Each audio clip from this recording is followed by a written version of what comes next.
Ruth. Ruth 1. In the days when the judges ruled, there was a famine in the land, and a certain man of Bethlehem in Judah went to live in the country of Moab, he and his wife and 2 sons. The name of the man was Elimelech, and the name of his wife Naomi, and the names of his 2 sons were Mahlon and Chilion. They were Ephrathites from Bethlehem in Judah. They went into the country of Moab and remained there. But Elimelech, the husband of Naomi, died, and she was left with her 2 sons. These took Moabite wives. The name of the one was Orpah, and the name of the other Ruth. When they had lived there about 10 years, both Mahlon and Chilion also died, so that the woman was left without her 2 sons and her husband.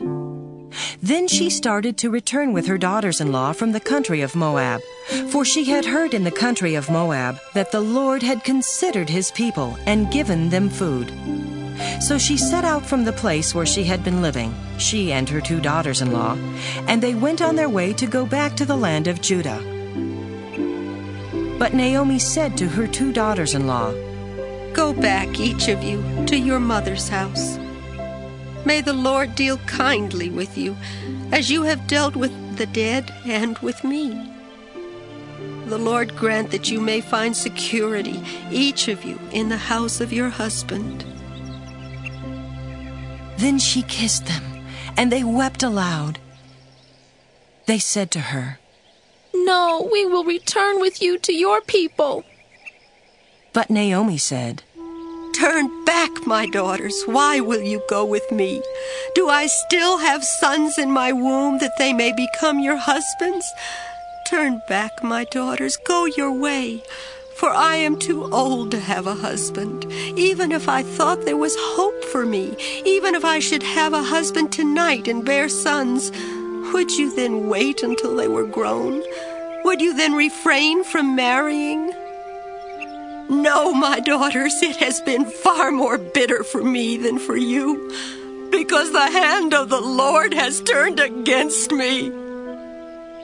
Then they wept aloud again. Orpah kissed her mother-in-law, but Ruth clung to her. So she said, "See, your sister-in-law has gone back to her people and to her gods. Return after your sister-in-law." But Ruth said, "Do not press me to leave you or to turn back from following you. Where you go, I will go. Where you lodge, I will lodge. Your people shall be my people, and your God my God. Where you die, I will die. There will I be buried. May the Lord do thus and so to me, and more as well, if even death parts me from you." When Naomi saw that she was determined to go with her, she said no more to her. So the 2 of them went on until they came to Bethlehem. When they came to Bethlehem, the whole town was stirred because of them. And the women said, "Is this Naomi?" She said to them, "Call me no longer Naomi. Call me Mara. For the Almighty has dealt bitterly with me. I went away full, but the Lord has brought me back empty.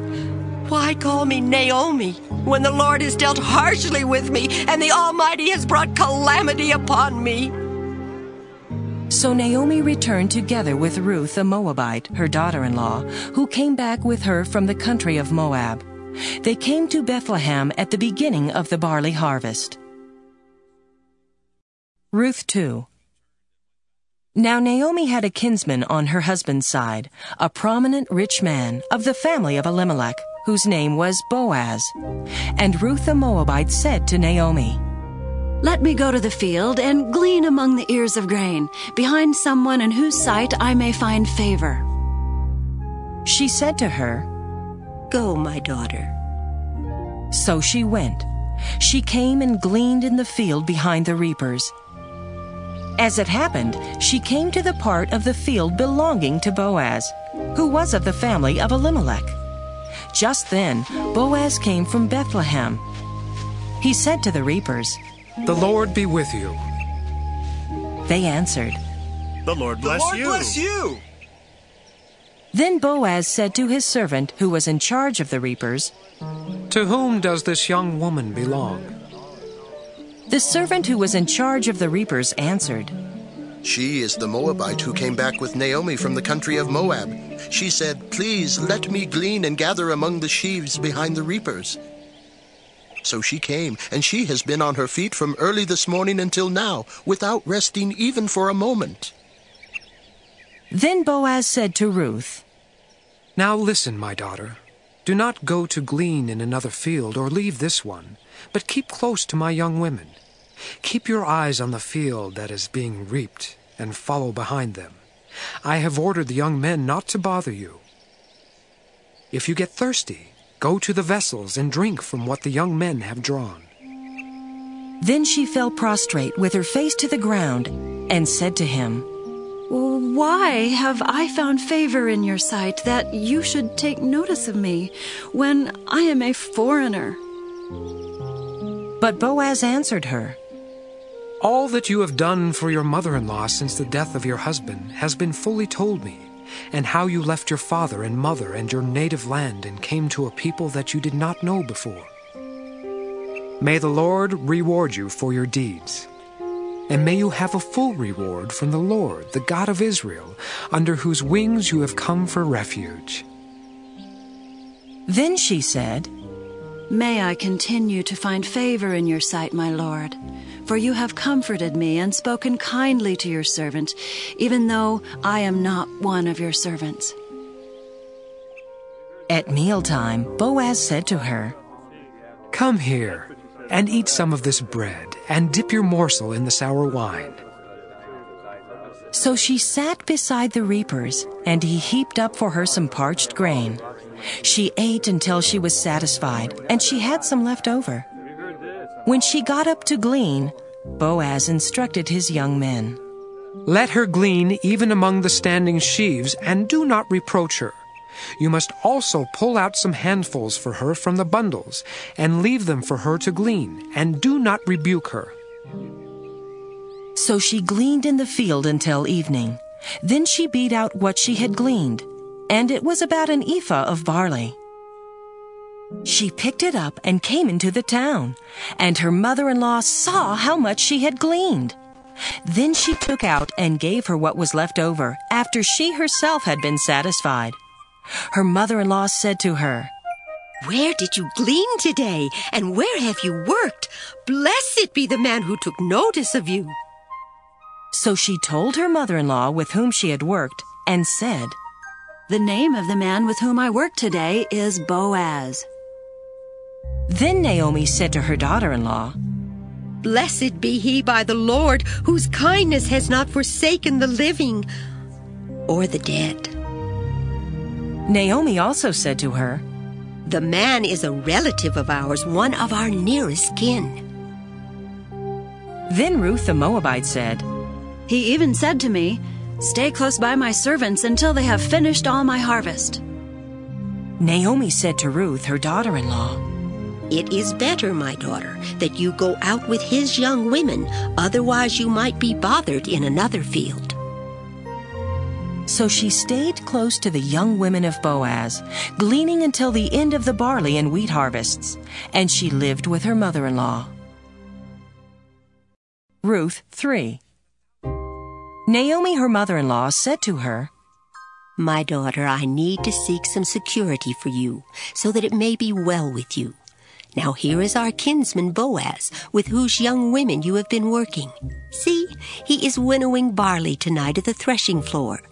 Now wash and anoint yourself, and put on your best clothes, and go down to the threshing floor. But do not make yourself known to the man until he has finished eating and drinking.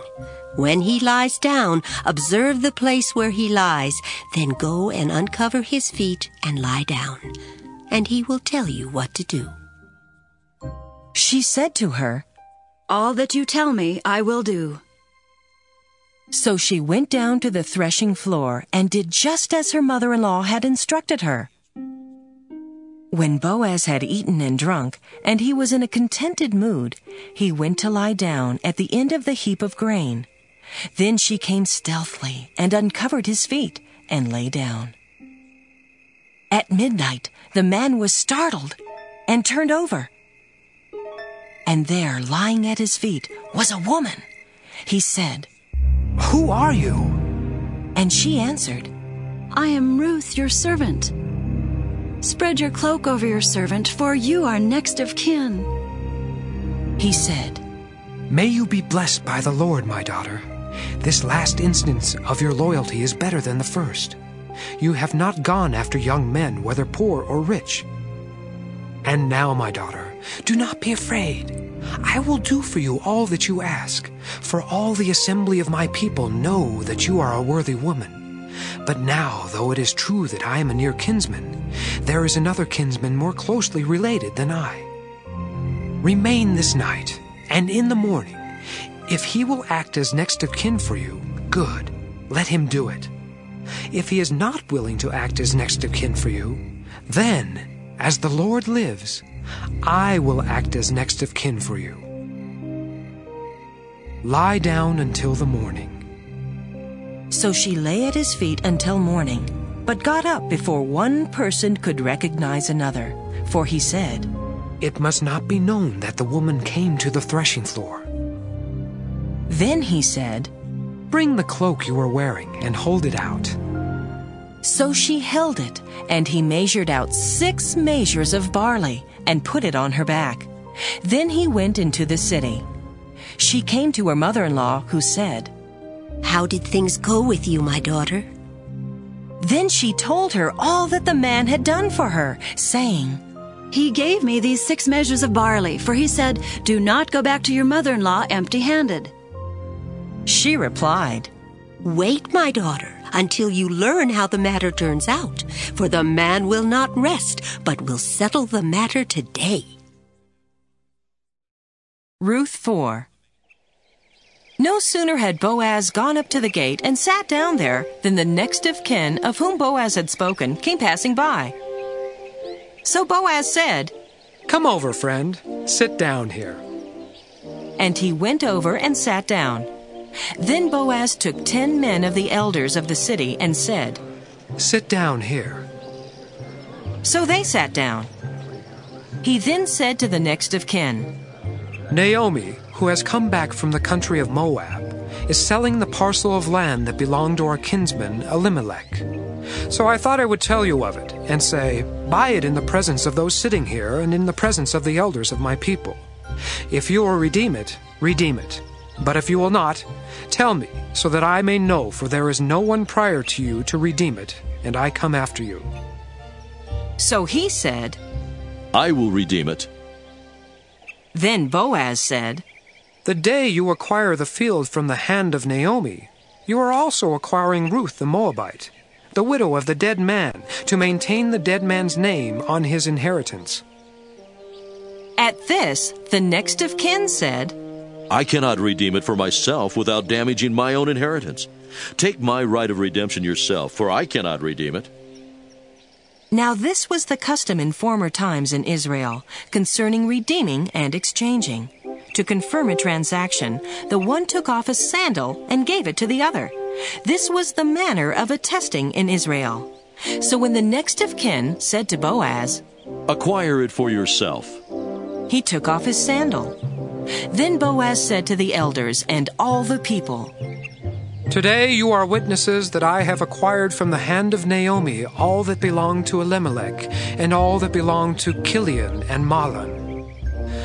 I have also acquired Ruth the Moabite, the wife of Mahlon, to be my wife, to maintain the dead man's name on his inheritance, in order that the name of the dead may not be cut off from his kindred, and from the gate of his native place. Today you are witnesses. Then all the people who were at the gate, along with the elders, said, We are witnesses. May the Lord make the woman who is coming into your house like Rachel and Leah, who together built up the house of Israel. May you produce children in Ephrathah, and bestow a name in Bethlehem. And through the children that the Lord will give you by this young woman, may your house be like the house of Perez, whom Tamar bore to Judah. So Boaz took Ruth, and she became his wife. When they came together, the Lord made her conceive, and she bore a son. Then the women said to Naomi, Blessed be the Lord, who has not left you this day without next of kin. And may his name be renowned in Israel. He shall be to you a restorer of life and a nourisher of your old age. For your daughter-in-law who loves you, who is more to you than 7 sons, has borne him. Then Naomi took the child and laid him in her bosom and became his nurse. The women of the neighborhood gave him a name, saying, A son has been born to Naomi. They named him Obed.